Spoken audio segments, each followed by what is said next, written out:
श्री गुरुचरित्रची कथा. श्री गुरुचरित्र हा पवित्र ग्रंथ दत्त संप्रदायातील अतिशय महत्त्वाचा मानला जातो. या ग्रंथात श्री दत्तात्रयांचे 2 अवतार श्रीपाद श्रीवल्लभ आणि नरसिंह सरस्वती यांच्या जीवनातील चमत्कार, उपदेश आणि भक्तांवरील कृपा यांचे सुंदर वर्णन आहे.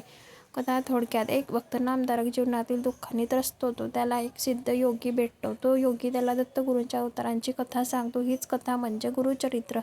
श्रीपाद श्रीवल्लभ यांची कथा. आंध्र प्रदेशातील पिठापूर येथे श्रीपाद श्रीवल्लभ यांचा जन्म झाला. लहानपणापासूनच ते अत्यंत ज्ञानी व तेजस्वी होते. त्यांनी अनेक भक्तांची संकटे दूर केली, अंधांना दृष्टी, गरिबांना धन आणि दुःखी लोकांना आनंद दिला. श्री नरसिंह सरस्वती यांची कथा. करंजा नगरीत त्यांचा जन्म झाला. लहान वयातच त्यांनी वेदांचा अभ्यास केला. त्यांनी संन्यास घेतला आणि संपूर्ण भारतभर भ्रमण करून लोकांना धर्म, सदाचार आणि गुरुभक्ती यांचा उपदेश केला. त्यांच्या जीवनातील अनेक चमत्कार घडले. मृत व्यक्तीला जीवदान, वंध्येला पुत्रप्राप्ती, रोगांना आरोग्य. ते शेवटी गाणगापूर येथे स्थिरावले आणि भक्तांना कृपा देत राहिले. गुरुचरित्राचा बोध.